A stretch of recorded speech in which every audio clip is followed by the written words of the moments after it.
A 737 crashes into a small turboprop sitting on a runway, completely mangling it. It was as if we were in the middle of a big fireball. 2 months after 9/11, an Airbus 300 crashes, its tail mysteriously breaking off. How much blood has to be spilled before we take corrective action? Safety does have a price. An L-1011 jumbo jet unexpectedly loses altitude and plunges into the Everglades. What triggers the disaster? Every bit of my clothing was blown right off. Just miles from a runway, a jet runs out of fuel and slams into a hillside. It doesn't take an aeronautics expert to know that if your engines go off, it's difficult to fly.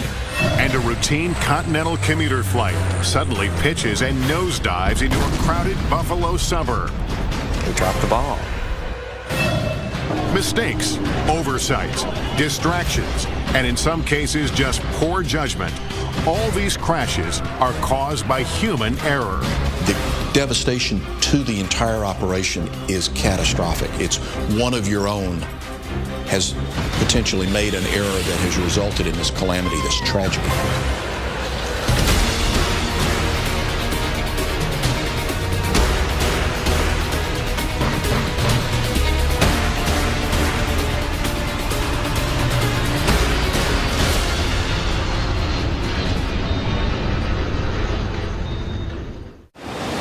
There are many reasons why planes crash: poor weather conditions, mechanical difficulties, and structural failures.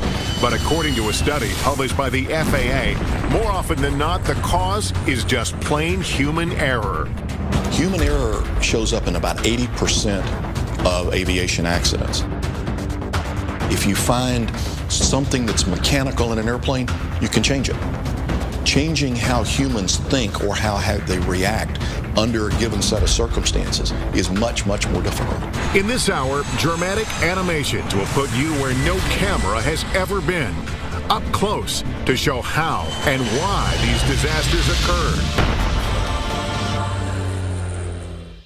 It appears to be a normal landing as U.S. Air Flight 1493 lowers its main landing gears onto the runway at Los Angeles International Airport.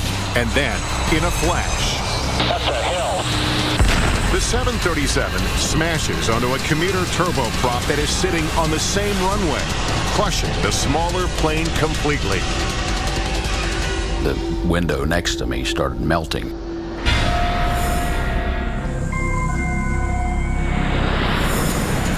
In the early evening of February 1st, 1991, SkyWest Flight 5569, a turboprop carrying 10 passengers and 2 crew members, taxis toward an intersection of runway 24 left. Intersection departures, with particularly for a turboprop, was a means to make their flight more effective, and they could get off the ground faster. At 6:04 p.m., an air traffic controller clears SkyWest onto the runway, but advises the plane to hold its position. And at that point is where one of the big causes of this accident sequence occur. She does not immediately clear them for takeoff. There's a delay. Every second that goes by, there's a mounting threat. That's because minutes earlier, U.S. Air Flight 1493, a 737 that began its journey in Syracuse, New York, had been cleared to land on that same runway. All they see is the menagerie of lights. It looks, in their mental picture, it looks like a normal landing runway. And as they're flying closer and closer, they still can't discern airplane lights from runway lights. They're all the same color.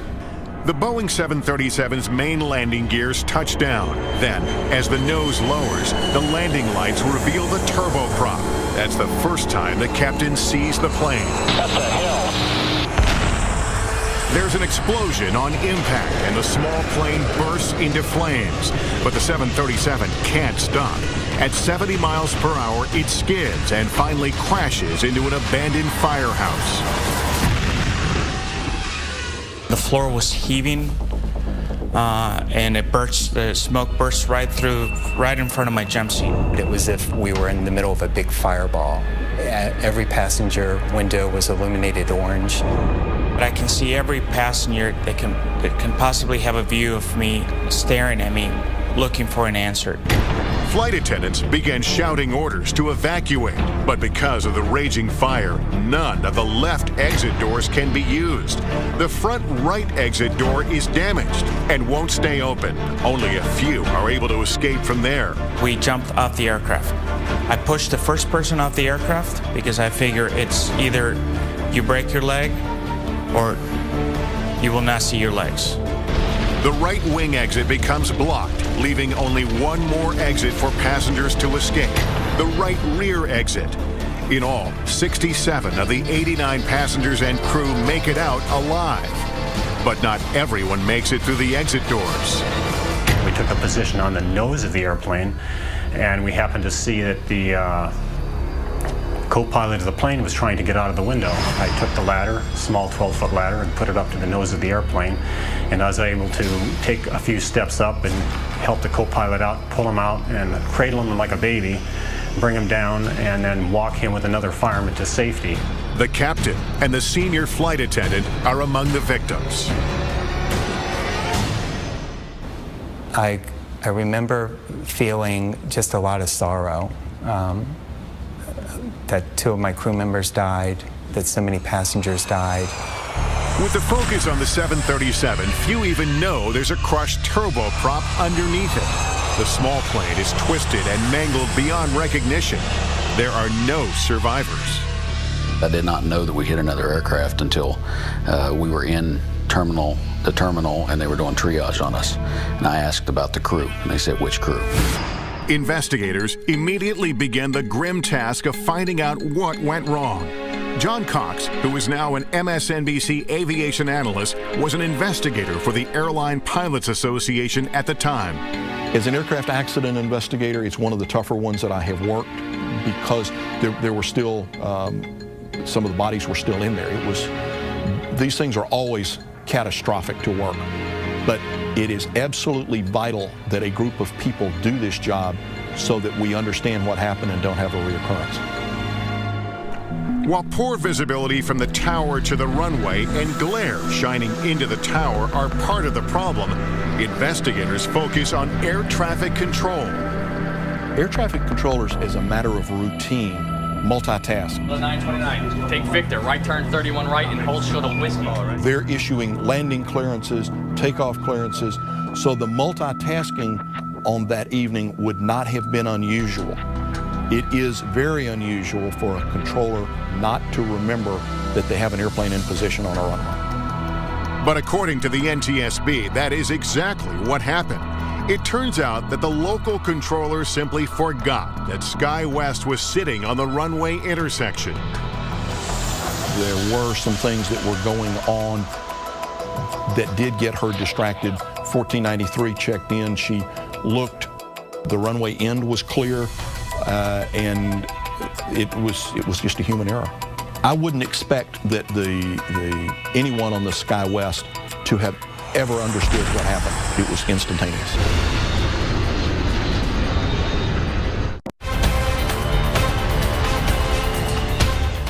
When U.S. Air Flight 1493 crashes into SkyWest Flight 5569, the aftermath is horrific.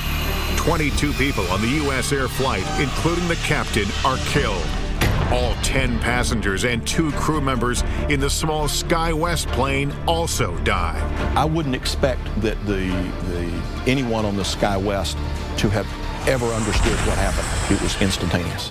At the NTSB hearings, the air traffic controller, Robin Washer, testifies that she initially thought it was an act of terrorism. U.S. Air 1493 came over the threshold normally. When the aircraft blew up, I assumed that the aircraft had a bomb on board, then it blew up. Then Washer remembers another plane was on the runway. I went to the ground control and I said, see if you're in contact with SkyWest 569. I went to the supervisor and I told her, I said, this is what I believe U.S. Air hit. She has a responsibility to ensure its safety from other traffic. That didn't happen. The sound was almost overwhelming. David Kelly, the surviving first officer, testifies that he and the captain were never made aware of another plane on the runway. As far as we could tell, there was nothing down the runway anywhere. That airplane all of a sudden showed up out of nowhere. The cabin lights went out, the emergency lights came on. For Flight Attendant Bill Ibarra, who was critically injured, the hearing is an emotional experience. I was filled with gratitude when passengers who survived came over and thanked me for my actions. As a consequence of the collision, intersection departures at night are no longer permitted.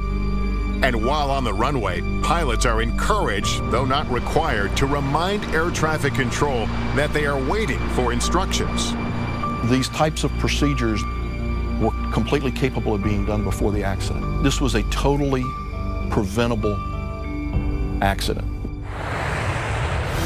Across the country, and nearly 2 decades later, another crash caused by human error.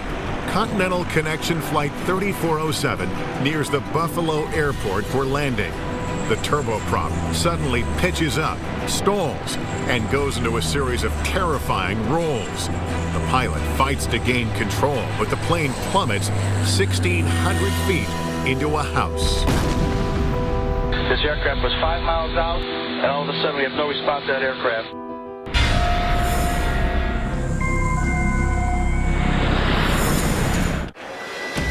February 12, 2009. Winter storms delay Flight 3407 for 2 hours at Newark International Airport in New Jersey. Once it departs, the flight takes only an hour to Buffalo. But 3 miles from the runway, the captain runs into problems. The speed was a little higher than he anticipated, and he made an adjustment. And what he did was he reduced the power, and they also extended the landing gear, which adds a lot of drag, and the speed decreased fairly rapidly to the point that a warning device in the airplane activated. The warning system seems to take the captain by surprise, but it should be a fairly simple correction to get the plane's speed back up. Instead of letting the airplane's nose drop to build up that airspeed, he gave it full power and lifted the nose up. He should have done the exact opposite thing. Planes generally fly at a slight nose-up angle. This makes air move faster over the top of the wing than the bottom. This creates the important difference in pressure needed for lift, which allows planes to fly. But with too much pitch, the air pushes against the wing, not flowing across it, causing the plane to stall. And when it stalled, the airplane became unstable. It rolled off to one side, then another. He continued to have the nose up. The plane's stall protection system tries to take over by lowering the nose to gain airspeed. But the captain repeatedly pulls the nose back up, essentially putting the plane back into a stall. After 3 stalls, recovery is impossible. The plane crashes in the town of Clarence Center, 5 miles northeast of the Buffalo Airport. Everyone on board is killed, as well as 1 man on the ground. One of the victims is the daughter of former Continental pilot Mike Loftus. Mallow was going up to a reunion game. Basically, it was a alumni game at Buffalo State College for the women's program. I think I turned the TV on that night to watch it for a brief moment, and that was when I had all those flames, and I turned the TV off. One question investigators have is why the captain responded incorrectly when the plane stalled. According to the NTSB, part of the problem may have been the pilot's basic skills. The report states Captain Marvin Renslow never revealed to Colgan, the regional carrier for Flight 3407, that he had failed several certification exams. He apparently wasn't completely honest in reporting those. But while he was at Colgan, he had also not passed some of the tests and the check rides that he had had. Captain Renslow eventually passes all the required tests. Colgan points out that their crew training meets or exceeds requirements of the FAA. But former Inspector General of the Department of Transportation, Mary Schiavo, points to what she sees as a problem with the regional airlines in general: cost-cutting. Their whole model, business model, is to fly inexpensive aircraft and save a lot of money because they have a fixed price contract. So if they can fly cheap planes cheaply, they make money under their contract. If they have more expensive pilots and more expensive planes, they don't. The Regional Airlines Association disputes that and told NBC News their focus is on safety, professionalism, and reliability of service. Still, there are differences within the industry on how much flying time is required to pilot a commercial airplane. You can be done with those ratings in as little as 350 hours of experience. And what happens is when people get out of flight school and they have their required government ratings, they then move on to the regionals because that's who hires them. While major airlines usually pay better, they also demand that new hires have 1,500 flight hours or more. Further blame could lie with how Colgan trained its pilots on the Q400 stall protection system. Although it satisfied FAA standards, some of the training was done solely in a classroom setting, not hands-on. 15 minutes, that's all they're asking out of a training program, and they didn't even do that.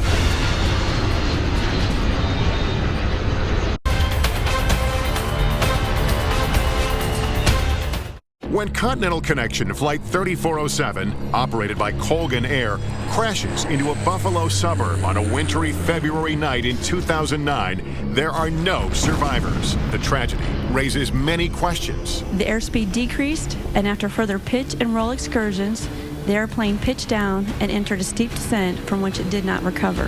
One question investigators have is why the captain responded incorrectly when the plane stalled.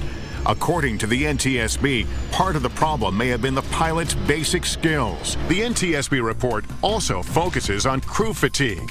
Both the captain and co-pilot spent the night not in a hotel or their own beds, but instead in a crew lounge, against Colgan policy. And once behind the controls, they violated the sterile cockpit rule, which may have been the cause of their distraction. During takeoffs and approach to landings, the pilot and the co-pilot, the entire crew, can talk about nothing but the flight at hand. The idle conversation that was going on seems to have distracted them long enough for the aircraft to get to that point where it was a jarring moment that caused them to react. The crash sparks enough debate that in the summer of 2010, the president signs a bill passed by Congress requiring commercial pilots have a minimum of 1,500 hours of flying time. But even beyond that, there are a score of other safety provisions. They would require the FAA to get much more tough on pilot fatigue. They would require that the airlines disclose who's actually operating their flights so that no longer could people buy a ticket on Colgan without knowing it. So this legislation is very significant. The companies let them down a lot. They didn't give them the tools they needed, I think, is really what it came down to. You got two relatively inexperienced pilots. It's the fact of life. 8 years earlier, there was another air disaster over New York, also caused by human error. An Airbus A300 takes off from JFK Airport to Santo Domingo in the Dominican Republic. Soon after takeoff, the plane encounters severe turbulence. It rolls, pitches, and then suddenly the tail snaps off. The plane nosedives into a residential area in Queens, New York. All the people that were on that airplane went for a very harrowing ride in the last minute of flight going into the ground. All 260 people on board are killed, as well as 5 people on the ground, leaving investigators wondering how and why the tail would snap off an airplane.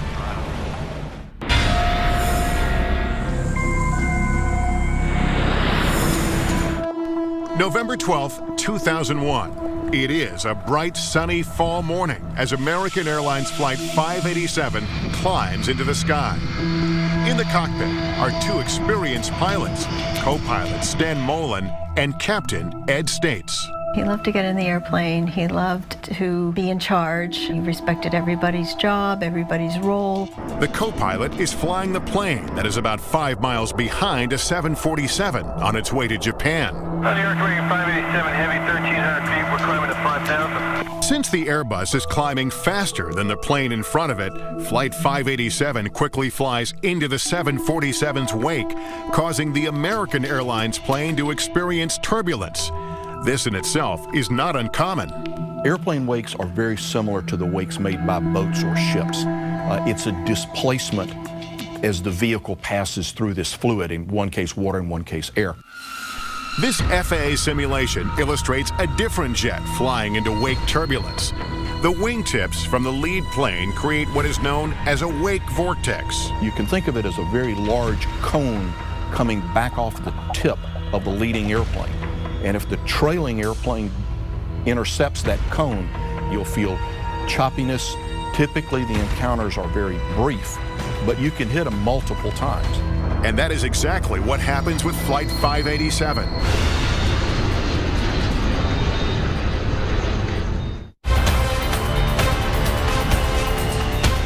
An Airbus A300 takes off from JFK Airport to Santo Domingo in the Dominican Republic. Soon after takeoff, the plane encounters severe turbulence. It rolls, pitches, and then suddenly the tail snaps off. The plane nosedives into a residential area in Queens, New York. All 260 people on board are killed, as well as 5 people on the ground, leaving investigators wondering how and why the tail would snap off an airplane.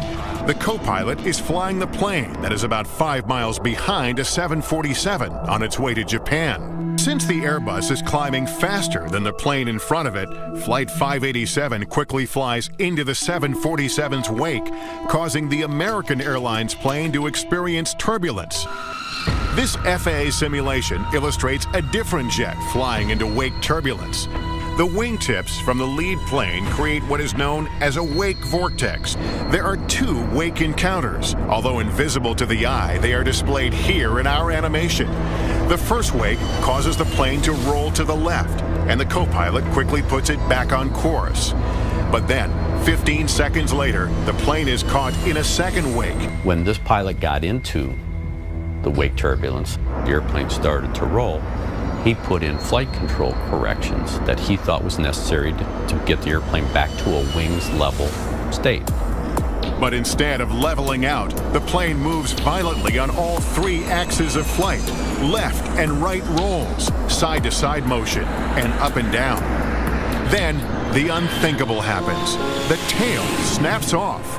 The plane banks left and plummets into a residential neighborhood in Bell Harbor, Queens.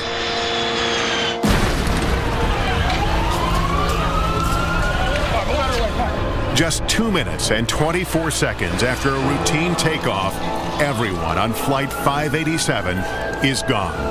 Go ahead. Yeah, just to let you know, we saw a huge, tremendous amount of black smoke south of Long Island. Captain Ed State's wife, Mary, is home when she finds out about a crash in Long Island and contacts American Airlines. I got one of the chief pilots in New York. And it wasn't wasn't the ideal way of telling me, but I said, was Ed the pilot? And they said yes. A devastating loss of life, a horrible scene in a residential neighborhood. It looks like a war zone. If you've seen anything on television, it's just terrible. Just 2 months after 9/11, people are wondering, could this be another terrorist attack? Everyone should remain calm. We talked to the White House several times. There's air cover. In this anxious climate, the NTSB works to find the reason the tail of the plane broke off. The scars from 9/11 are still very raw. The industry was recovering, traffic was down, people were apprehensive. It was a period of time that, after 40 years of being in the industry, I've never seen before or since. I see the plane. The engine fell down. 2 months after the attack, another plane is down. And at first, an act of terrorism is feared. We've preliminarily put the city on high alert, so we've closed certain things down just to make sure that we find out what this is all about. Former Inspector General of the Department of Transportation, Mary Schiavo, followed the investigation. That was everybody's first thought, but there were a number of clues, and they came out really quickly that it wasn't, because you had the cockpit voice recording. And then when they found part of the plane was detached from the plane itself, I mean, you knew right away, because pieces of the plane just are not ever supposed to fall off. Once terrorism is eliminated as the cause, investigators focus on why the tail broke off. It takes more than 2 years before the NTSB findings are released. According to the report, the cause of the crash is the separation of the tail or vertical stabilizer due to the first officer's excessive use of the rudder pedal. The entire vertical fin, which is the vertical stabilizer as well as the rudder, separated from the fuselage, and the airplane at that time became no longer controllable. Normally, pilots only use controls called ailerons and flight spoilers to roll the airplane to wings level. These are panels located on the wing. The co-pilot does this, but he also uses the rudder. This is the panel attached to the vertical stabilizer, or the tail. It moves the plane from side to side. The rudder is operated by moving 2 foot pedals on the floor of the flight deck, forward or back. It was his reaction and the overuse of the rudder during this encounter that generated forces that were large enough to actually snap the fin, the vertical fin, off. MSNBC aviation analyst John Cox is satisfied with the findings, but the report is controversial. Aviation safety consultant Greg Feith believes a closer examination is necessary. It's easy to say that the pilot put too much. The question is why, and that question to this day still hasn't been answered. The NTSB in its public hearing actually identified 11 events that had taken place involving these high loads where the vertical stabilizers fortunately did not separate. So now you have a trend here, you have a history, you have a historical record. But what I see in their investigation was they looked at all of these things in isolation rather than trying to find not only why the loads occurred, but how they occurred. And Mary Schiavo believes there is another issue. In their accident investigation, they have to rely on the manufacturers. And therein lies the problem. They had to go back to Airbus and say, hey, Airbus, what happened to your plane? And Airbus said, well, it was the pilot. The pilot used the rudder too aggressively. Why would you ever construct a plane and ever have the control system in the plane such that if it's used in a way in which it's allowed to be used, your tail would come off? It is unthinkable. Airbus told NBC News that it was not a design flaw that caused the tail to break off. It was pilot error. The NTSB, in fact, did determine that. It also found that the American Airlines training program overemphasized the use of the rudder pedal inputs. Going a step further, John Cox says the rudder should never be used in wake turbulence.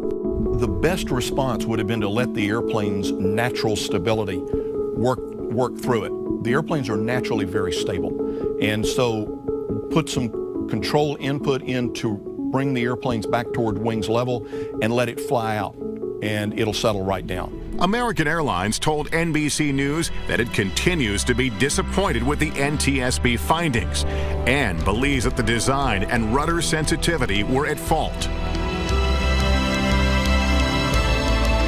A decade after the crash, the report stands as written.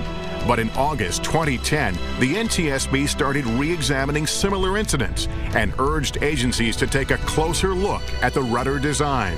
Pilots now understand you don't have to move the rudder that much as far as the pedals are concerned to create a large aerodynamic force. It's a powerful tool in helping the pilot in roll control. So be sensitive to the fact that, hey, if you're going to move this, you better use it as a last resort.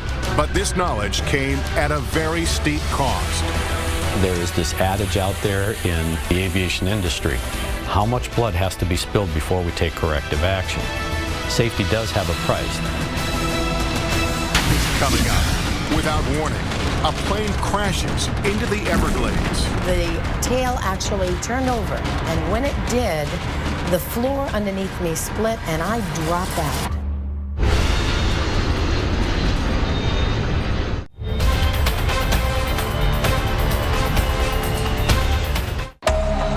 A jet is flying over the Florida Everglades while the crew is trying to fix a problem with the nose gear.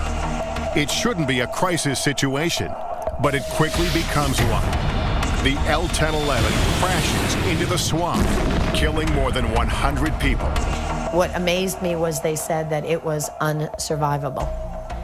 How do you come out of that?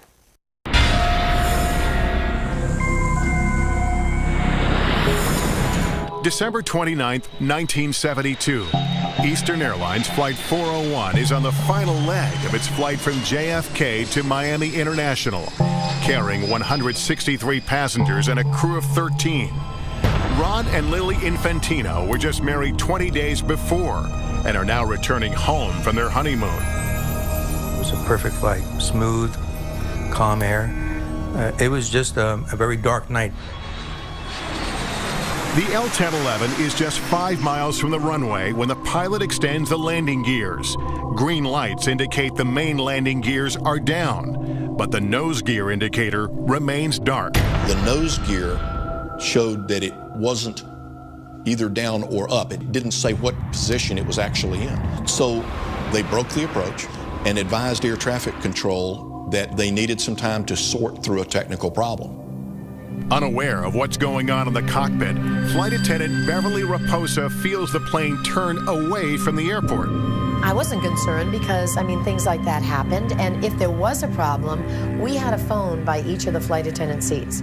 If there was a major problem, the pilot would have called us. To troubleshoot the problem, the L-1011 climbs to 2,000 feet and heads west towards the Everglades. The captain then puts the plane on autopilot. Everybody wants to find the solution. That's just nature. We're human. We want to accomplish the mission. The crew suspects nothing more than a faulty light bulb. The co-pilot starts to replace it, but he can't get the new bulb to go in. And this is where the insidious nature of human error begins to show itself. Ideally, someone does nothing but monitor the autopilot. But with the difficulty that the first officer was having with the bulb, the captain, understandably, wanted to try to help him. No one was concentrating on monitoring the autopilot. The crew is unaware that the airplane is slowly descending from 2,000 to 900 feet. Then from the control tower, they hear, "How's it going out there, Eastern?"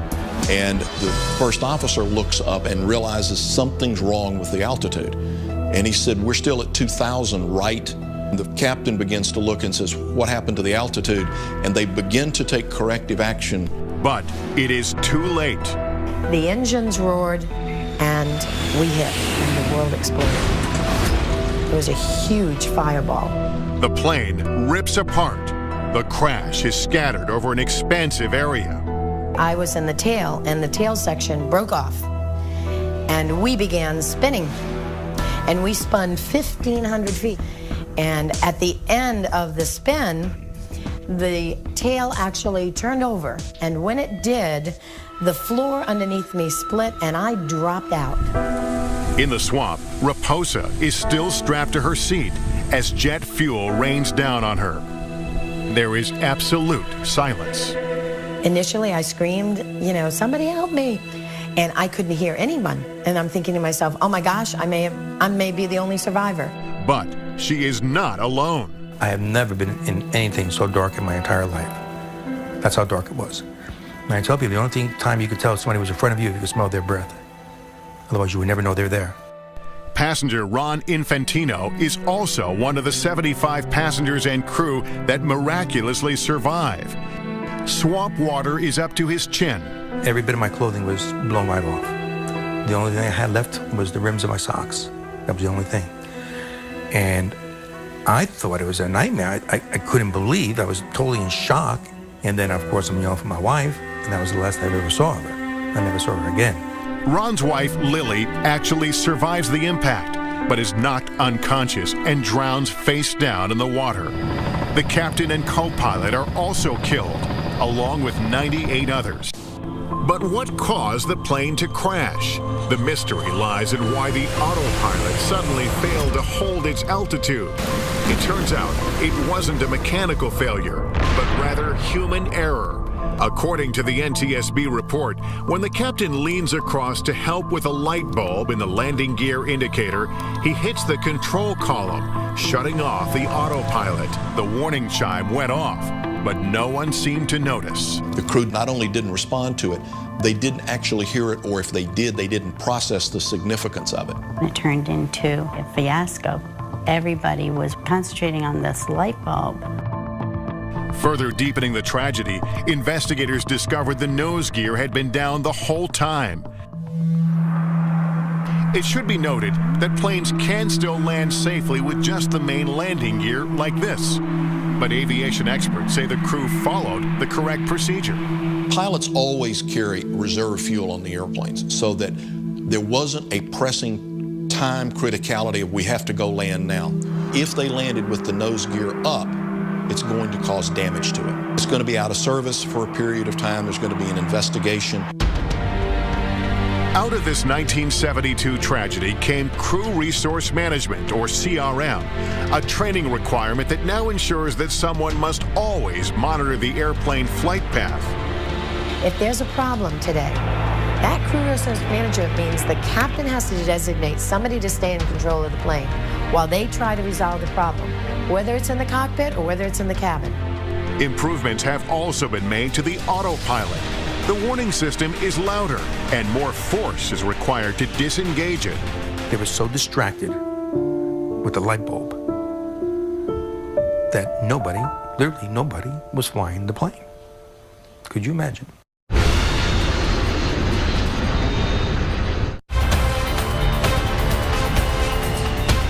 A Boeing 707 is just a few miles from its destination when all four of the plane's engines fail. Avianca 052, radar contact lost. The jet silently falls through the clouds, slamming into a wooded hill on Long Island, New York, killing 73 people on board. There are no mechanical failures, no structural problems of any kind.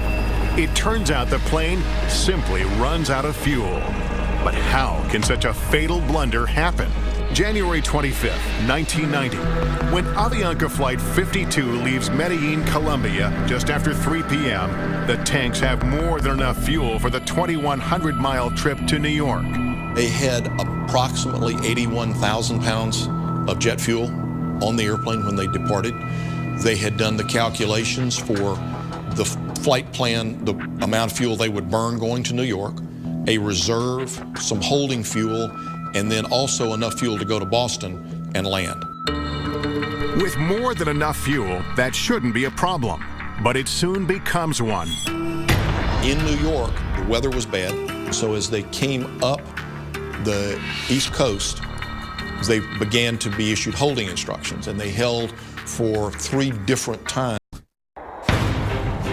A 737 crashes into a small turboprop sitting on a runway, completely mangling it. It was as if we were in the middle of a big fireball. 2 months after 9/11, an Airbus 300 crashes, its tail mysteriously breaking off. How much blood has to be spilled before we take corrective action? Safety does have a price. An L-1011 jumbo jet unexpectedly loses altitude and plunges into the Everglades. What triggers the disaster? Every bit of my clothing was blown right off. Just miles from a runway, a jet runs out of fuel and slams into a hillside. It doesn't take an aeronautics expert to know that if your engines go off, it's difficult to fly. And a routine continental commuter flight suddenly pitches and nosedives into a crowded Buffalo suburb. We dropped the ball. Mistakes, oversights, distractions, and in some cases just poor judgment. All these crashes are caused by human error. The devastation to the entire operation is catastrophic. It's one of your own has potentially made an error that has resulted in this calamity, this tragedy.